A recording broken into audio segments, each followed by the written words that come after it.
அதிமுகவின் முதல்வர் வேட்பாளரை தட்டி தூக்கிய திமுக. உச்சகட்ட அதிர்ச்சியில் எடப்பாடி. என்ன நடந்தது? தற்போது சட்டமன்ற தேர்தலுக்கு இன்னும் 2 மாதங்களே உள்ள நிலையில் ஒவ்வொரு கட்சிகளும் காலில் பம்பரத்தை கட்டிக்கொண்டு சுழன்று கொண்டுதான் இருக்கிறது. தொகுதி பங்கீடு, கூட்டணி பேச்சுவார்த்தை என்று பலரும் பலவிதமாக தங்களை வேகப்படுத்தி வருகின்றனர். இது ஒரு புறம் மட்டுமின்றி கட்சி தாவலும் தற்போது அரங்கேறி வருகிறது.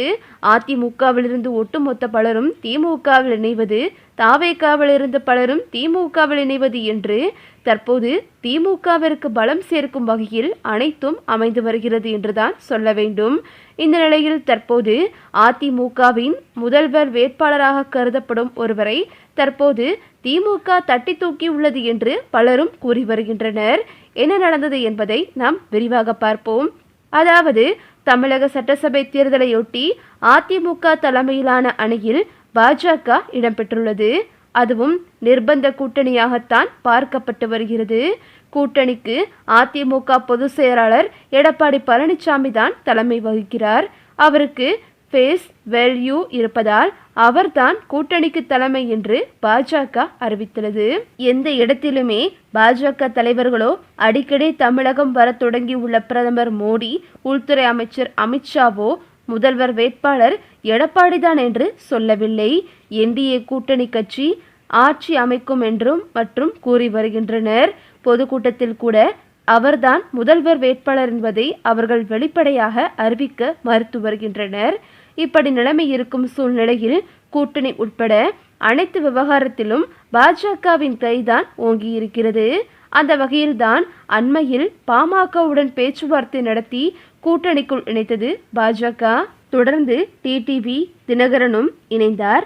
அவரும் பாஜக வாயிலாகத்தான் கூட்டணியில் இணைந்தார். கூட்டணியில் சேர்ந்தது வரை பாஜக தான் களத்தில் இறங்கி செயல்பட்டது. அந்த வகையில் டிடிவி தினகரன் டெல்லியில் கூட்டணியை முறிவு செய்தார். பெயரளவுக்கு மட்டும் டிடிவி தினகரன் கூட்டணியில் இணையும் நிகழ்ச்சியில் எடப்பாடி இருந்தார். தொடர்ந்து எடப்பாடியும் டிடிவியும் ஒப்புக்கு இணைந்தது தொடர்பாக ஒரு பேட்டியை மட்டும் கொடுத்தனர். ஆனால் கூட்டணியை உறுதி செய்வது என்பதில் தொடர்ந்து பாஜக தான் செயல்பட்டு வருகிறது. அந்த வகையில் தேமுதிக பாமக அன்புமணியுடன் பேச்சுவார்த்தையை மறைமுகமாக நடத்தி வருகிறது. ஆனால் தேமுதிகவோ எந்த ஒரு பொடியும் கொடுக்கவில்லை. எல்லா கட்சிகளிடமும் பேரம் பேசி வருவதாக அவரது கட்சி தொண்டர்களே மிகவும் கோபமாக உள்ளனர். தேமுதிகவை எப்படியாவது தன்னுடைய கூட்டணிக்குள் அமைத்து விடலாம் என்று பாஜக மற்றும் எடப்பாடி முயன்று வந்த நிலையில் தற்போது தேமுதிகவின் பொதுச் செயலாளரான பிரேமலதா திமுக கூட்டணியில் இணைய இருப்பதாக தகவல்கள் வெளிவந்துள்ளது. இந்த செய்தி எடப்பாடி மற்றும் பாஜகவினருக்கு பெரும் அதிர்ச்சியை ஏற்படுத்தி உள்ளது. மேலும் மிக பெரும் வலிமையான கூட்டணியை அதிமுக தலைமையில் அமைப்போம் என எடப்பாடி சொன்னாலும் கூட்டணியை இறுதி செய்வதில் டெல்லி பாஜக மேலிடத்தின் கைதான் ஓங்கி இருந்து வருகிறது. இது அதிமுகவிற்கு பின்னடைவாகவே அமைந்துள்ளது. சட்டமன்ற தேர்தல் என்றாலே சென்னை ராயப்பேட்டை ஔவை சண்முகம் சாலையில் உள்ள அதிமுக அலுவலகமும் போயஸ் கார்டன் இல்லத்தில்தான் கூட்டணி பேச்சுவார்த்தை நடக்கும். ஆனால் தற்போது பாஜகவே தலைமை தாங்கி ஹோட்டலில் கூட்டணி குறித்து பேச்சுவார்த்தை நடத்தி வருகிறது.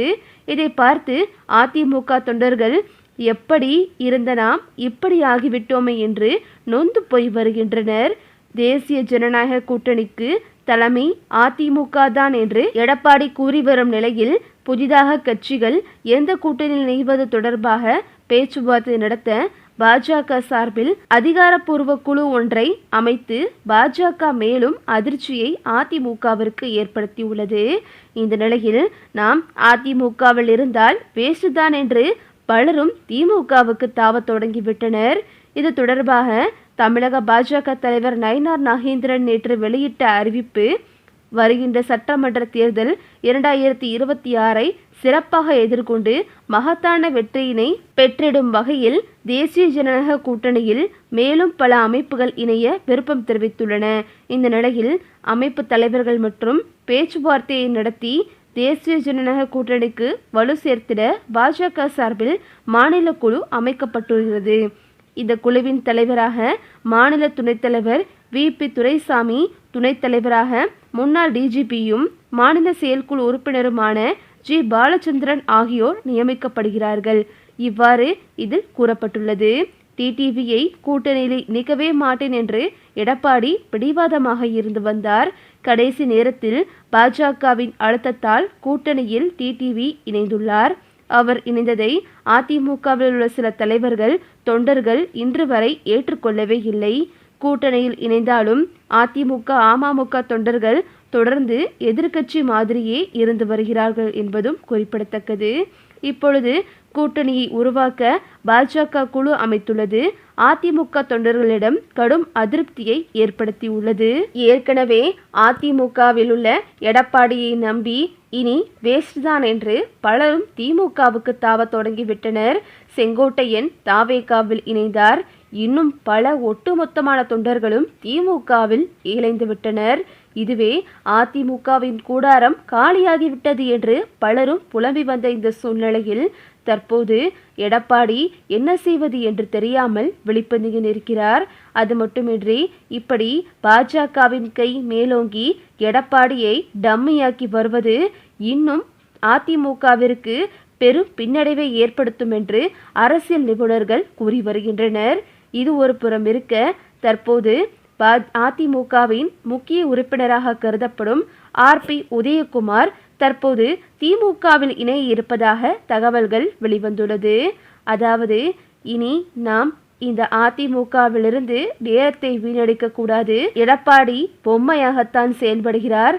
அவருக்கு மேலாக பாஜக இருந்து கொண்டு ஆட்டி படைக்கிறது என்று தற்போது RP உதயகுமார் தன்னுடைய ஆதரவாளரிடம் புலம்பியதாகவும் இனி இந்த கட்சியிலிருந்து எந்த பயனும் இல்லை என்று தற்போது அவர் திமுகவில் இணைய இருப்பதாகவும் சொல்லப்படுகிறது. பலரும் நீங்கள் தாவேகாவில் இணையலாமே என்று கேட்டதற்கு நான் தாவேகாவில் இருந்து என்ன செய்வது, ஏற்கனவே அங்கே ஒருவர் மாட்டிக்கொண்டு முழிக்கிறார், அங்கே சென்று என்னுடைய நேரத்தை வீணடிக்க விரும்பவில்லை. நான் இதுவரை என்னுடைய நேரத்தையும் காலத்தையும் வீணடித்து விட்டேன். இனி நான் என்னுடைய நேரத்தை வீணடிக்க விரும்பவில்லை.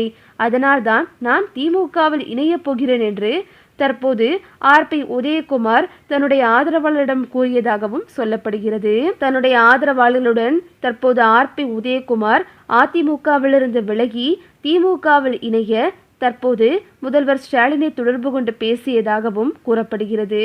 முதல்வர் ஸ்டாலினும் RP உதயகுமாரை வரவேற்க தயாராக இருப்பதாகவும் தகவல்கள் வெளிவந்துள்ளது. இந்த நிலையில் RP உதயகுமார் அதிமுகவில் முதல்வர் வேட்பாளர் என்று சொல்லும் அளவிற்கு மிகப்பெரிய நபர். அவருக்கு மிகப்பெரிய ஆதரவாளர்களும் உள்ளனர். இந்த நிலையில் அதிமுகவின் முதல்வர் வேட்பாளரை ஸ்டாலின் தட்டி தூக்கிவிட்டார் என்று பலரும் கூறி வருகின்றனர். இந்த செய்தி எடப்பாடிக்கு மிகப்பெரிய அதிர்ச்சியை ஏற்படுத்தி உள்ளது. ஓகே விவோஸ், இதை பற்றி நீங்கள் என்ன நினைக்கிறீங்க அப்படின்னு சொல்லிட்டு உங்களுடைய கருத்துக்களை கமெண்டில் தெரிவிங்க. இந்த வீடியோ உங்களுக்கு பிடிச்சிருந்தா லைக் பண்ணுங்கள், ஷேர் பண்ணுங்கள். மறக்காமல் நம்ம சேனலை சப்ஸ்கிரைப் பண்ணிக்கோங்க. தேங்க்ஸ் ஃபார் வாட்சிங்.